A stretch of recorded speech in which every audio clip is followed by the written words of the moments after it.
족저근막은 우리 발바닥 뒤꿈치 뼈에서부터 발가락 5개까지 이렇게 부채살 모양으로 뻗어 있는 두꺼운 섬유띠를 얘기합니다. 이런 족저근막에 지속적으로 충격이 가해지면서 염증이 생기는 것이 족저근막염입니다.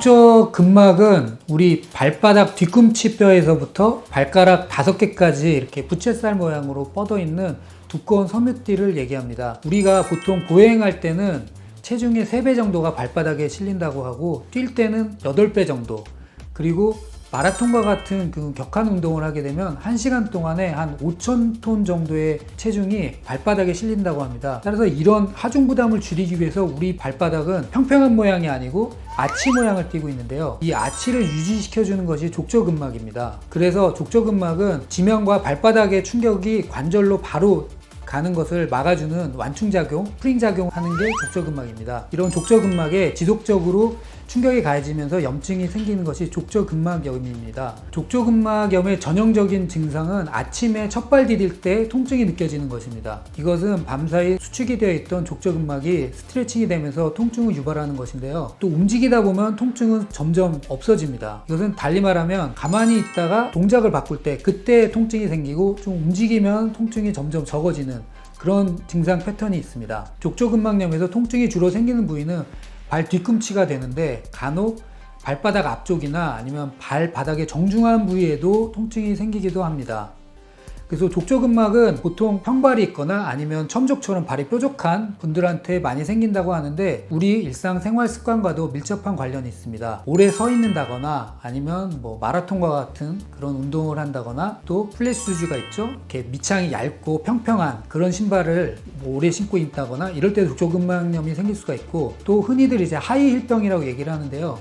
하이를 오래 신으면 발바닥에 비정상적인 충격이 가해지게 되면 그런 스트레스로 인해서 족저근막염이 생길 수가 있습니다. 한의학에서는 음과 양을 구분할 때 발은 지면과 가까이 있어서 땅의 기운을 받아서 음에 속한다고 하고, 발은 우리 내부 장기 중에서 신장과 관련이 있는 장기로 얘기합니다. 그래서 족저근막염이 있을 때는 신장의 음기가 부족한 경우가 많다고 보고, 신장의 음기를 도와주는 약을 처방을 이용해서 족저근막염을 치료합니다. 그리고 종아리 근육이나 아킬레스건에 문제가 있으면 그것이 발바닥의 족저근막을 당겨주는 작용을 하기 때문에 족저근막염을 악화시키는 작용을 합니다. 그래서 종아리나 아킬레스건에 긴장이 있으면 이것을 풀어주는 것이 굉장히 중요합니다. 족저근막염의 치료는 한약도 있지만 침치료라든가 부항, 뜸, 약침, 봉침 이런 치료를 병행하게 됩니다. 특히나 뜸은 온열 효과가 있는데, 이 온열 효과라는 것은 면역력을 키워주고 백혈구수를 증가시킵니다. 그럴 뿐만 아니고 진통작용도 있어서 족저근막염이 있을 때 발바닥이 지속적으로 뜸을 떠주는 것은 굉장히 효과가 좋습니다. 족저근막염은 보통 남자보다는 여자분들한테 더 많은 것으로 되어 있거든요. 그래서